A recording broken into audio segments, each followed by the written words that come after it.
Salut à tous, j'espère que vous allez bien depuis un moment où on ne s'est pas parlé.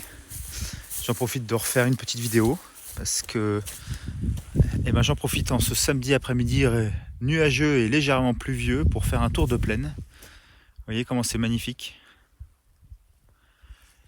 La nature qui sort tranquillement de son repos hivernal. Donc faire un tour de plaine actuellement, il n'y a pas grand chose à voir sur les plantes, sur les cultures proprement dites. Mais on surveille principalement le salissement des parcelles par rapport aux désherbages qui ont été faits à l'automne.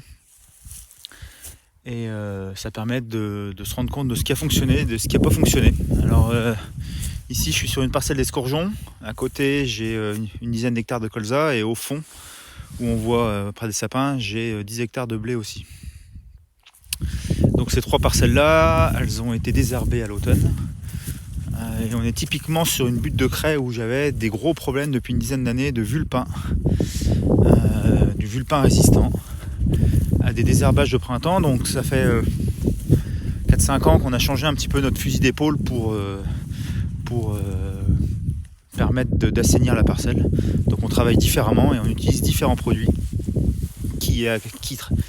qui fonctionnent à l'automne et qui ne fonctionnent pas au printemps avant que l'herbe soit trop enracinée. Et une herbe qui a passé l'hiver, elle s'est renforcée parce qu'elle a subi le froid et elle est plus dure à détruire qu'une herbe prise juste au moment de la levée des céréales. Donc en fait on peut regarder, il n'y a pas grand chose, tout est propre. C'est une belle escourgeon, les feuilles jaunes c'est totalement normal.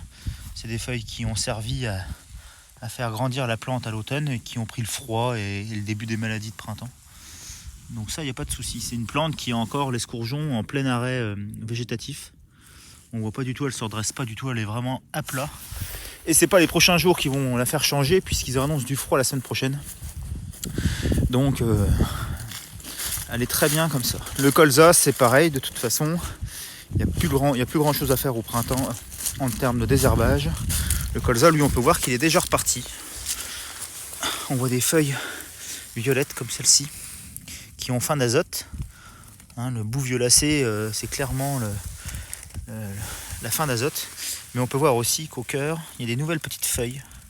Malgré qu'il n'ait pas fait très chaud ces derniers temps, mais il y a des nouvelles petites feuilles qui repartent. Donc tranquillement, le colza est en train de sortir de...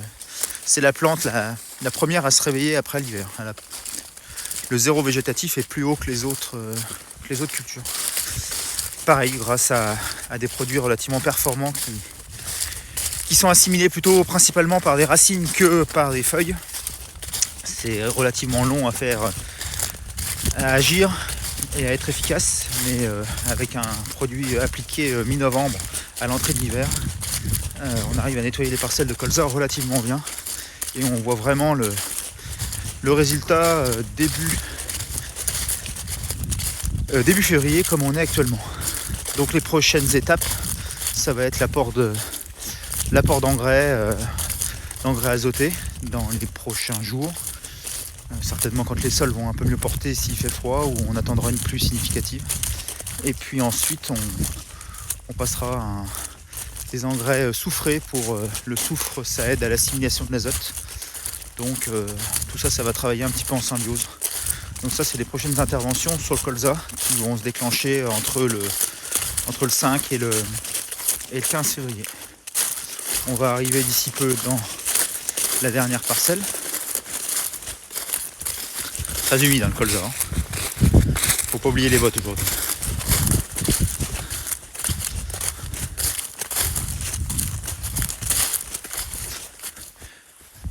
Des petits soucis de ravinement à l'automne. On a eu des gros orages et ça a emporté une partie de la terre, donc des graines. Voilà, il n'y a pas grand chose à faire pour tout ça.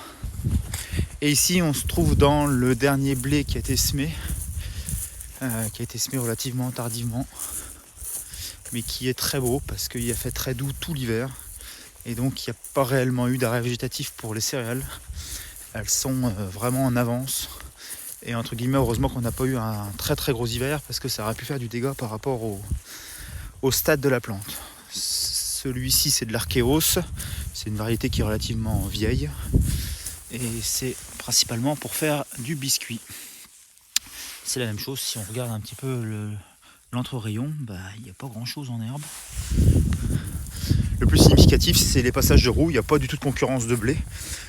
Donc s'il y a une mauvaise herbe qui doit se développer, ou si on est dans une zone où l'herbe, il y a beaucoup de graines d'herbe, on va principalement les voir sur les passages de roues parce qu'il n'y a pas de problème de lumière et elles ont tout le bonheur de se développer facilement. Donc quand on a déjà des passages de roues ou des interrangs, quand on loupe un peu des semis de propre, on peut se dire déjà que la parcelle est à peu près propre en plein milieu du champ. Voilà, je reviendrai vers vous un petit peu plus tard dans les prochaines semaines pour constater le redémarrage de cette belle nature. Bon week-end, salut!